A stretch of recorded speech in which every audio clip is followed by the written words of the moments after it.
मेरा नाम कॉमेट है और ये कहानी है कि कैसे मैं एक बिल्कुल साधारण सा लैब रैट अचानक से एस्ट्रोनॉट बन गया। शुरुआत हुई कुछ सफेद कोट वाले साइंटिस्टों और उनके एक अजीबोगरीब आइडिया से, एक चूहे को स्पेस भेजना। ये सुनने में जितना अजीब लगता है उतना ही अजीब था। क्यों एक चूहा? उनके हिसाब से हमारी शरीर की बनावट इंसानों से मिलती जुलती है, और शायद इसलिए भी कि हम छोटे होते हैं और कम जगह घेरते हैं। मुझे तो समझ नहीं आया इसका क्या मतलब है। बस इतना पता है कि मुझे खूब सुइयां लगी। हर दिन एक नई सुई, एक नया टेस्ट। सच कहूं तो मुझे बस थोड़ा एक्स्ट्रा चीज मिलने की उम्मीद थी। मुझे लगा था कि ये सब टेस्टिंग के बदले मुझे कुछ अच्छा खाने को मिलेगा। मुझे क्या पता था कि कुछ बहुत बड़ा होने वाला है। ये सब तो बस शुरुआत थी। वो इसे कहते थे ग्राउंड ब्रेकिंग एक्सपेरिमेंट। ये देखने का मौका कि स्पेस में जाने से एक जीव पर क्या असर होता है, यानी मुझ पर। मुझे तो लगता है उन्होंने मुझे मेरे चार्मिंग पर्सनालिटी के लिए चुना, पर वो लोग कुछ अडेप्टेबिलिटी और ज्यादा बच्चे पैदा करने की बातें कर रहे थे। शायद उन्हें लगा कि मैं स्पेस में भी सरवाइव कर सकता हूं। खैर, मैं स्पेस जा रहा था। ये सोचकर ही मेरे दिल की धड़कन तेज हो गई। पहले तो मैं खुश नहीं था। स्पेस का नाम सुनते ही मेरे मन में डर बैठ गया। स्पेस? मेरे पसंदीदा चबाने वाले खिलौने का क्या? क्या मैं वहां अपने खिलौनों के बिना रह पाऊंगा? मेरे कटे कागज के आरामदायक घोंसले का क्या? वो आराम और सुकून जो मुझे अपने घोंसले में मिलता है, क्या वो स्पेस में मिलेगा? अगर स्पेस में चीज ही नहीं हुई तो? यह सवाल मुझे सबसे ज्यादा परेशान कर रहा था। साइंटिस्टों ने, भगवान करे उन नर्ड्स का भला, मुझे वादा किया कि ये एक एडवेंचर होगा। उन्होंने कहा कि ये एक ऐसा अनुभव होगा जो मैंने कभी नहीं किया होगा। उन्होंने मेरे लिए एक छोटा सा स्पेस सूट भी बनाया। वो स्पेस सूट देखकर मुझे थोड़ी हिम्मत मिली। तब मुझे एहसास हुआ ये सीरियस मामला है। ये कोई मजाक नहीं था, मैं सच में स्पेस जा रहा था। मेरी जिंदगी जैसी मैं जानता था खत्म हो गई। अब पिंजरे में आराम से बैठकर सूरजमुखी के बीज खाने के दिन गए। अब कड़ी ट्रेनिंग का टाइम था। वो मुझे सेंट्रीफ्यूज नाम की एक मशीन में घुमाते थे। तेज आवाजें और तेज रोशनी से परेशान करते थे।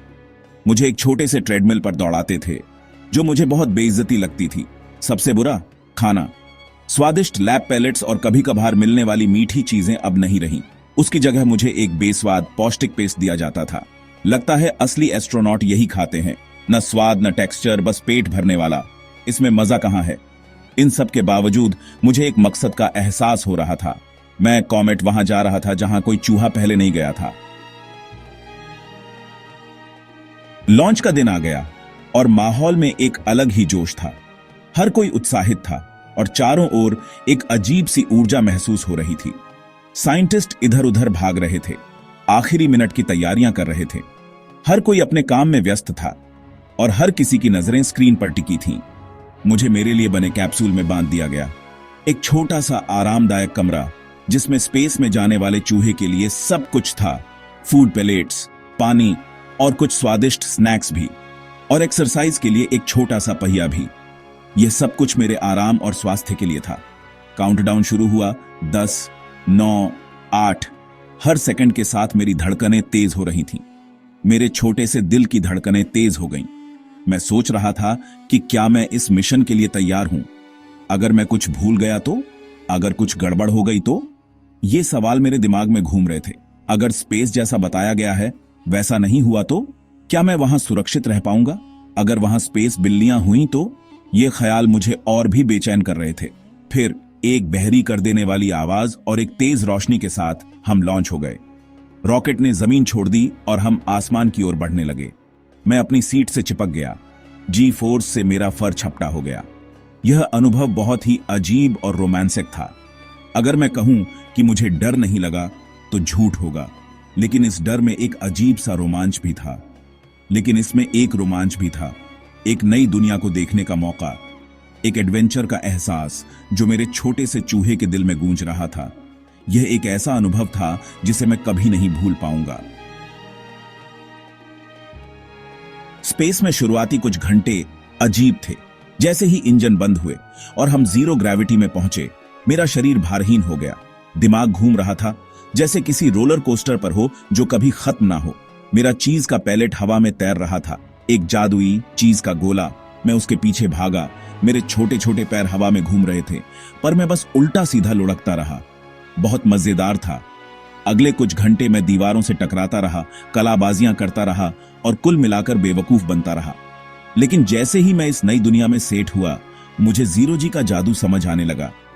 मैं अपने कैप्सूल में एक छोटी सी चिड़िया की तरह उड़ सकता था। मैं बिना किसी चिंता के उल्टा सो सकता था, और सबसे अच्छी बात, हर मील एक जीरो ग्रेविटी चीज पार्टी जैसा लगता था। स्पेस में साफ सफाई रखना मुश्किल है, नहाना तो नामुमकिन है, पानी कहां जाएगा, और खुद को साफ करना एक कर्तव्य जैसा हो जाता है। सोना भी एक एडवेंचर था। सोचो, जब आप लगातार अपनी जगह से दूर तैर रहे हों, तो गेंद की तरह मुड़कर सोने की कोशिश करना कैसा होगा। मैंने अपनी पूंछ को एक हुक की तरह इस्तेमाल करके खुद को कोने में अटकाना सीख लिया। इन सब मुश्किलों के बावजूद स्पेस में जिंदगी का अपना ही मजा था। हर दिन नई खोजें, नई चुनौतियां और छोटी छोटी चीजों के लिए शुक्रगुजार होने के नए कारण मिलते थे, जैसे ग्रेविटी, नहाना और खुद को दीवार से टकराए बिना कान खुजाना। स्पेस का मेरा एडवेंचर जितना अद्भुत था, मुझे घर की याद आने लगी। मुझे लैब की जानी पहचानी खुशबू, दूसरे चूहों की आवाजें याद आने लगी। मुझे साइंटिस्ट भी याद आने लगे, उनके क्लिपबोर्ड और उनके अंतहीन सवालों के साथ। सबसे ज्यादा मुझे लैब रैट होने की साधारण खुशियां याद आईं। रूटीन, एक जैसी जिंदगी, और ये यकीन कि चाहे कुछ भी हो जाए, दिन के आखिर में हमेशा ताजा चीज के पैलेट्स मिलेंगे। जो मुझे जमाने भर का लगा, पर शायद धरती के हिसाब से कुछ हफ्ते ही थे। घर लौटने का समय आ गया। वापसी का सफर बहुत ही उबड़ खाबड़ था। सोचो, एक छोटे प्यारे कॉकटेल को धातु के टिन के डिब्बे में हिलाया जा रहा हो। लेकिन जब कैप्सूल आखिरकार प्रशांत महासागर में गिरा और मुझे सुरक्षित बाहर निकाला गया, तो मुझे बहुत सुकून मिला। मैंने कर दिखाया था। मैं स्पेस से बचकर वापस आ गया था। साइंटिस्टों की खुशी का ठिकाना नहीं था। मेरे सफर के असर को जानने के लिए उन्होंने मुझे ढेर सारे टेस्ट और जांचों के लिए ले गए। मुझे कोई फर्क नहीं पड़ा। मैं बस जमीन पर वापस आकर खुश था, जाने पहचाने चेहरों और डिसइंफेक्टेंट और चूहे के खाने की सुकून देने वाली खुशबू के बीच। स्पेस में मेरा समय भले ही कम था, लेकिन इसने मेरी जिंदगी बदल दी। मैंने धरती को दूर से देखा था, एक नाजुक नीला गोला जो अंतरिक्ष के विशालता में लटका हुआ था। मैंने भारहीनता का अनुभव किया, न्यूट्रिएंट पेस्ट पर जिंदा रहा और यह कहानी सुनाने के लिए बच गया। मेरे एडवेंचर की खबर आग की तरह फैल गई। मैं रातों रात स्टार बन गया, स्पेस एक्सप्लोरेशन का एक छोटा प्यारा एम्बेसडर। मेरे नाम पर स्पेस थीम वाले चीज पफ्स का एक ब्रांड भी रखा गया, कॉमेट्स कॉस्मिक क्रंचर्स। ब्रह्मांड में मेरी यात्रा ने वैज्ञानिकों को जीवों पर अंतरिक्ष यात्रा के प्रभावों के बारे में बहुत कुछ सिखाया। यह एक अद्वितीय अवसर था जिसने हमें यह समझने में मदद की कि अंतरिक्ष में जीवन कैसे बदलता है और विकसित होता है। उन्होंने सीखा कि माइक्रोग्रेविटी हड्डियों के घनत्व और मांसपेशियों पर कैसे असर करती है। अंतरिक्ष में हड्डियों का घनत्व कम हो जाता है और मांसपेशियों में कमजोरी आ जाती है, जिससे यह समझना महत्वपूर्ण हो जाता है कि इन प्रभावों को कैसे कम किया जाए। उन्होंने अध्ययन किया कि कॉस्मिक रेडिएशन ने मेरे छोटे से चूहे के शरीर को कैसे प्रभावित किया। यह रेडिएशन न केवल शरीर के ऊतकों को प्रभावित करता है, बल्कि यह डीएनए को भी नुकसान पहुंचा सकता है, जिससे दीर्घकालिक स्वास्थ्य समस्याएं हो सकती हैं। और उन्होंने लंबे समय तक अकेले रहने के मनोवैज्ञानिक प्रभावों के बारे में बहुमूल्य जानकारी प्राप्त की।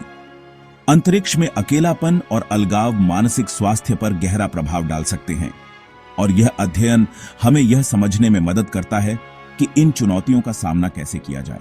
लेकिन शायद सबसे जरूरी सबक वैज्ञानिक नहीं, बल्कि दार्शनिक था। यह यात्रा हमें यह सोचने पर मजबूर करती है कि हम ब्रह्मांड में अपने स्थान को कैसे देखते हैं और हमारे अस्तित्व का क्या अर्थ है। मेरी यात्रा ने साबित कर दिया कि सबसे छोटे, सबसे साधारण जीव भी असाधारण चीजें करने में सक्षम है। यह एक प्रेरणा है कि कोई भी जीव, चाहे वह कितना भी छोटा क्यों ना हो, महानता प्राप्त कर सकता है।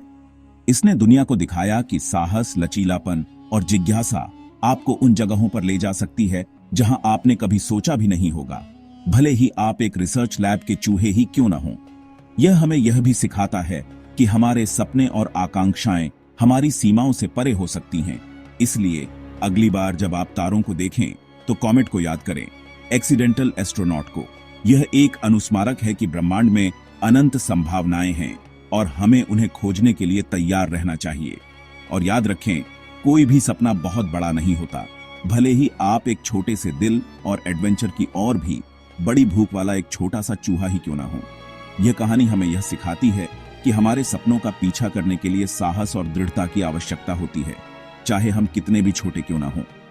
तो अगर आपको यह वीडियो पसंद आया हो तो कृपया लाइक करें, अपने दोस्तों के साथ शेयर करें और हमारे चैनल को सब्सक्राइब करें। अगले वीडियो में हम और भी खगोलीय घटनाओं और संभावित जीवन रूपों पर चर्चा करेंगे। तब तक धन्यवाद और सुरक्षित रहें।